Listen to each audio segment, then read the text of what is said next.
하나님의 말씀의 능력과 은혜가 우리 성도님들 오늘 금요기도의 시간에 충만하게 역사하시기를 주님의 이름으로 축복합니다. 오늘 금요기도의 시간은 주님께서 해석하는 서머나 교회의 신앙이라는 주제로 말씀의 은혜를 나누려고 합니다. 오늘날 우리는 인생을 이렇게 경험하면서 특별히 중요하게 생각해야 할 것이 하나 있습니다. 많은 부분들이 사실 있겠지만서도 무엇보다 우리가 상황에 따라서 이렇게 생각을 해볼 때에 나에게 어떠한 일이 일어났느냐도 중요하지만 그러나 그 일을 나는 어떻게 해석하고 있느냐에 대한 지혜로운 생각이 필요하다는 것이지요. 똑같은 일을 경험해도 사람마다 판단하는 해석은 분명히 차이가 있습니다. 쉽게 한번 예를 들어 보자면요. 같은 음식을 먹어도 어떤 사람은 짜다고 말을 하고 또 어떤 사람들은 싱겁다고 말하는 사람들 있잖아요. 이렇게 같은 상황을 만나도 생각하고 받아들이는 것은 전혀 다를 수가 있다는 겁니다. 하물며 신앙생활에서도 우리가 살아가면서 어떠한 문제를 어떻게 만나느냐보다 때론 그 문제를 바라보는 시선과 그 문제를 어떻게 해석하고 있느냐에 신자의 믿음이 어떤지를 결정할 때가 있다는 것입니다. 특별히 이번 우리 교회 2026년도 주일학교 여름 성경학교 주제가 무엇이었는지 혹시 아십니까? 우리 교사로 섬기시는 분들은 다 아시겠지만 주제가 예수님과 함께하는 믿음의 항해라는 주제였습니다. 당시 말씀의 주제 배경이 마가복음 4장에 나오는 배경으로 이렇게 소개되고 있었는데 당시 어떻습니까? 예수님과 제자들은 갈릴리에서 이제 거라사인으로 나아가기 위해서 이제 같은 배를 타며 나아가고 있었다가 갑자기 큰 광풍을 만나는 상황을 맞닥뜨리게 되지요. 당시 이렇게 같은 배, 같은 풍랑을 만났는데도 제자들과 예수님의 반응은 전혀 그 결이 달랐다는 것을 보게 됩니다. 풍랑이 거세지고 위기가 찾아오게 되자 제자들이 하나같이 이렇게 소리치지요. 아니 예수님, 지금 돌아가는 상황을 좀 보세요. 배가 다 뒤집히게 생겨서 우리가 지금 다 죽게 다 생겼는데 어찌나 그리 천하태평이십니까? 마치 돌보지 아니하시나이까? 이렇게 한 소리를 다들 쳤었지요. 그런데 같은 풍랑을 바라보고 있는 예수님의 반응은 어떠셨을까요? 마가복음 4장 40절에 이렇게 기록합니다. 이에 제자들에게 이르시되 어찌하여 이렇게 무서워하느냐? 너희가 어찌 믿음이 없느냐 하시니. 지금 예수님과 제자들 사이에 일어났었던 일들 어떻게 느껴지십니까? 당시 제자들은 이러한 뉘앙스로 지금 문제를 대했던 것이지요. 풍랑을 먼저 보고 신앙의 문제를 해석하기만 했었습니다. 아니 풍랑이 이렇게 심한데 예수님은 왜 아무것도 하지 않으실까? 그러나 믿음이 있었다라고 한다면 이 상황을 바라보는 해석은 좀 어땠을까요?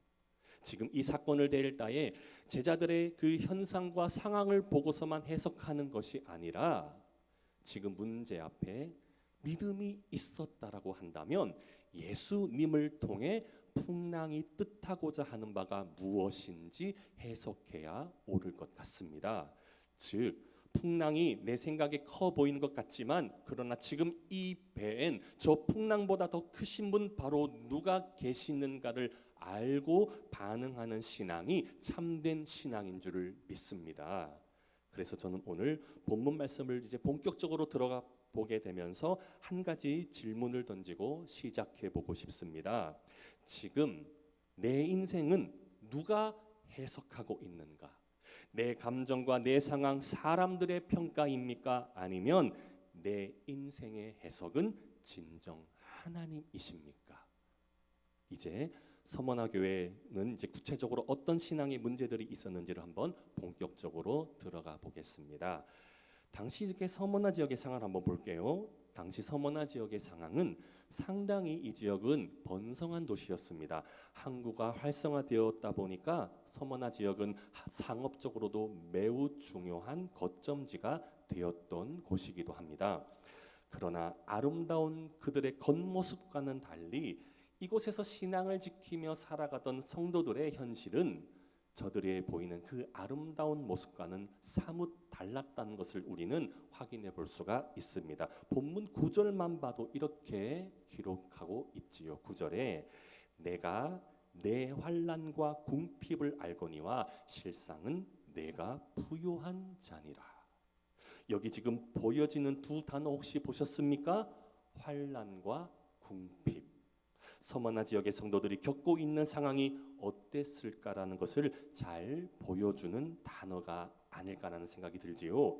먼저 환난이라는 말, 환난, 헬라어로 틀립시스라는 말을 사용하는데 이 단어는 본래 누르고 압박한다라는 의미로 쓰여지는데요.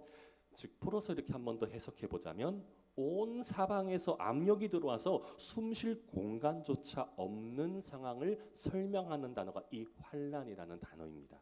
그리고 또 하나 우리가 서머나 지역에 소개하고 있는 그 궁핍의 상황, 어려운 상황이 하나 더 보이지요. 궁핍.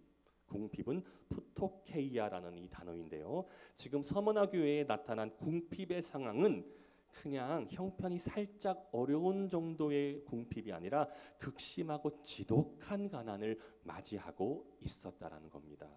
그런데 오늘 예수님께서는 서머나를 바라보시며 어떠한 마음을 가지셨던 걸까요? 방금 본문 9절에 이 부분 보이셨지요? 너의 환난과 궁핍을 알거니와. 주님께서는 당연히 모르실 리가요. 충분히 서머나가 겪고 있는 형제의 상황을 잘 알고 계셨다는 겁니다. 사랑하는 성도님들, 그럼 오늘날 주님께서도 우리를 향해 어떠한 마음을 동일하게 갖고 계실까요? 우리의 형편을 잘 아시는 주님, 사람들에게조차도 말 못할 부분까지 섬세하게 아시고 겉으로는 괜찮은 척했지만 속으로 얼마나 무너졌는지도 우리 주님께서는 섬세하게 아시는 줄을 믿습니다. 그런데요, 솔직히 이쯤에서 주님께서 진정 서머나 교회의 형편을 아신다고 한다면 사람들로서는, 특히나 서머나 지역의 사람들은 좀 어떠한 마음으로 주님을 좀 기대할 수가 있어 보입니까? 마치 이런 기대가 아니었을까요? 내가 내 형편을 아니까 곧 해결해 줄게. 그런데 가만 보면 본문에 예수님께서는 어떠한 반응을 보였습니까? 실상은 내가 부요한 자니라.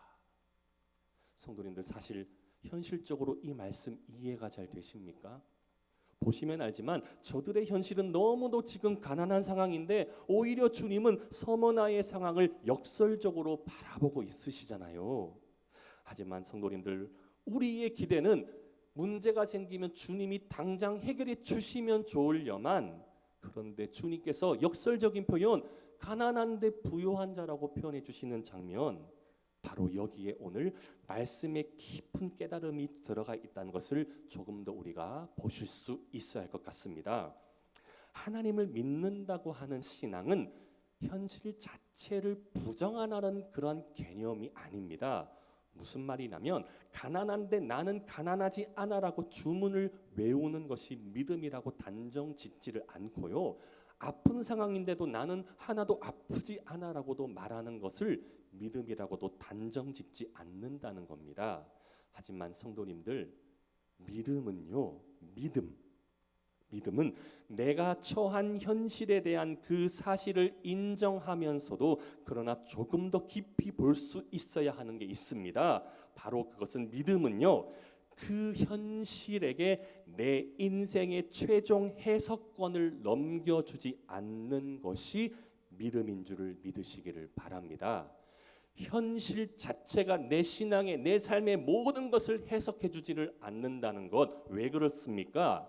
내 인생의 최종 해석자는 지금 당장 내 앞에 펼쳐진 그 현실이 내 삶을 풀어주는 진정한 해석자가 아니라 우리 삶의 해석자는 오직 하나님이시기 때문인 줄을 믿으시기를 주님의 이름으로 축복합니다. 돌이켜보면 우리는 인생의 한 장면을 보고 결론을 내릴 때가 많습니다. 관계가 어려워졌다라고 느껴지면 이 관계는 끝났어. 사업이 어려워졌다 하더라도 나는 실패했어. 혹여나 또 기도 응답이 늦어지면 하나님께서 나를 잊으셨는 것 같아. 그런데 성도님들, 하나님께서는 아직 마침표를 찍지도 않으셨는데 우리가 먼저 마침표를 찍는 해석을 하고 있는 상황이라면 어쩜 이 상황은 주관자가 하나님이 되는 것이 아닌 인생의 주관자는 단지 내가 나를 조종하는 삶일 뿐이라는 것을 우리가 주의해야 할 필요가 있다는 겁니다. 왜냐? 하나님과 우리가 보는 시야는 다릅니다. 무엇이 다르냐면 우리는 연약하여서 한 장면을 보고 있을 수는 있지만 전지전능하신 하나님은 전체 이야기를 보고 계실지도 모른다는 것을 기억해야 하는 줄을 믿습니다. 여기서 잠시 이 상황을 돕기 위해서 제가 요셉이 고백했던 신앙의 해석을 좀 한번 살펴봤으면 좋겠습니다. 요셉의 상황을 우리가 잘 알기도 하지만 요셉이 특별히 그가 고백했던 신앙의 모습이 있었습니다. 우리가 잘 알다시피 요셉은 어렸을 적부터 이미 형들에게 미움도 받았고 구덩이에 던져졌고 노예까지 팔렸던 사람이었지요. 거기다가 보디발의 집에서는 성실히 그렇게 잘 일하다가도 한 여인 때문에 억울한 누명을 쓴 채 감옥에 들어가야만 했습니다. 솔직히 여기까지만 봤을 때, 여기까지 요셉의 인생 한 장면만 잘라서 보면 어떻게 해석할 수도 있어 보입니까? 감옥에도 갔고요, 이란 누명에서 감옥에도 갔고, 억울한 누명도 쓰여받고 미움도 받아받고, 여기까지의 요셉의 인생을 딱 잘라서 보면 어떠한 해석이 나옵니까? 끝났네, 밑바닥까지 떨어졌으니 뭘 더 이상 요셉은 해볼 수가 있을까? 이러한 해석이 충분히 가능할 것 같으시죠? 그런데 훗날 요셉은 창세기 45장 5절에서 놀라운 고백을 합니다. 당신들이 나를 이곳에 팔았다고 해서 근심하지 마소서, 한탄하지 마소서. 이 해석입니다. 하나님이 생명을 구원하시려고 나를 당신들보다 먼저 보내셨나이다. 성도님들, 요셉의 방금 전 고백 어떤 뜻이 담겨져 있다고 볼 수 있을까요? 요셉은 자신의 인생을 과거 형들이 자신을 괴롭힌 행동으로만 해석하지를 않았습니다. 성도님들, 지금 요셉이 한 고백 안에는요, 인간의 해석이 아니라 하나님의 섭리로 해석했는 줄을 믿습니다. 당시 형들은요, 동생을 팔았다라고 후회하며 말할 수 있겠지만 요셉은 하나님께서 오히려 자기를 보내셨다라고 고백하고 있습니다. 무슨 차이일까요? 형들과 요셉은 그들이 함께한 사건은 똑같습니다. 그러나 이들이 자신들의 상황을 해석하는 관점은 전혀 달랐다는 겁니다. 사랑하는 성도님들, 바로 이것이 믿음이라는 겁니다. 믿음은 그렇다고 내 인생에 아무 문제도 생기지 않는 것이 아닙니다. 그러나 믿음이니까 내 인생의 해석권을 하나님께 드리는 삶으로 살아갈 수 있다는 것을 믿으시기를 바랍니다. 자, 다시 이제 서머나 교회 상황으로 돌아와 보겠습니다.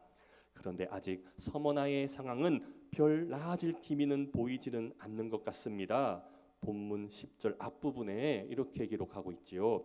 너는 장차 받을 고난을 두려워하지 말라. 방금 이 구절이 의미하는 바는, 아니 지금도 상황이 어렵고 궁핍하고 가난하고 이러한 힘든 상황인데 아니 앞으로도 또 고난이 있다고 말해주는 것, 얼마나 지금 안타까운 상황처럼 느껴지기도 합니까? 그러니 솔직히 오늘날 우리 같으면 지금 서머나 교회의 상황에 이렇게 펼쳐지고만 있으면 이렇게 기도하고 싶지 않을까요? 하나님, 빨리 이 문제를 끝내주세요. 이 문제 해결해 주세요. 이 상황 좀 바꾸어 주세요.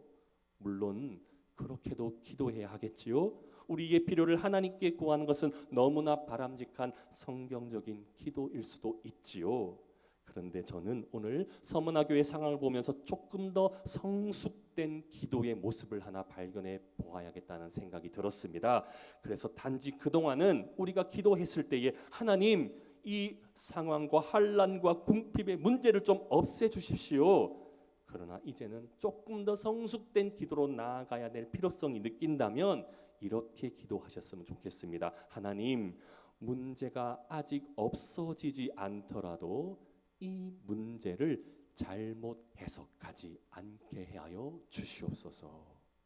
문제가 해결되지 않을지라도 하나님께서 이 문제를 주관하여 주시는데 내 뜻대로 내 판단대로 문제를 잘못 해석하지 않도록 주님 도와 주시옵소서.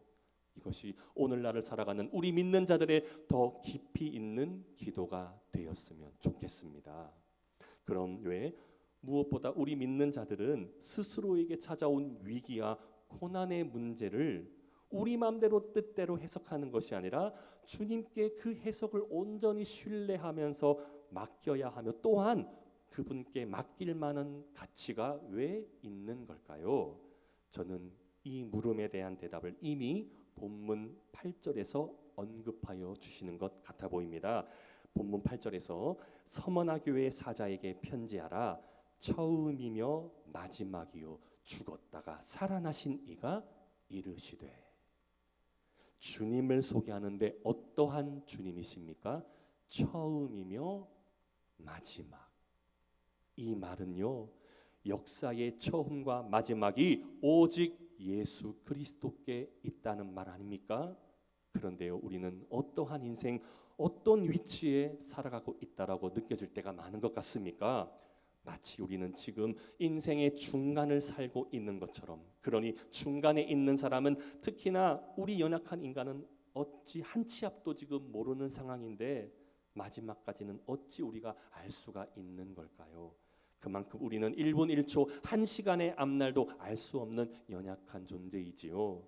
그런데 때로는 우리는 자꾸 어떠한 습성을 보일 때가 많습니까? 중간인데도 마치 마지막을 결정하는 것처럼 판단하고 해석하려는 경향이 있다는 겁니다. 나는 지금 이렇게 봐서는 안 될 거야. 끝난 것 같아. 이제 방법이 없는 것 같아.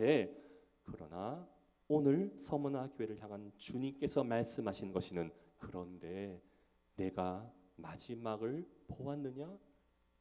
아직 어쩌면 지금 우리가 보고 있는 것, 나아가고 있는 인생, 아직은 인생의 한 장면일 수도 있습니다. 그러므로 성경이 바르게 안내하는 믿음이란 무엇일까요? 성도님들, 믿음은 마지막을 정확하게 아시는 분에게 내 인생의 중간을 온전히 맡기는 것이 믿음인 줄을 믿으시기를 주님의 이름으로 축복합니다. 우리는 모르잖아요.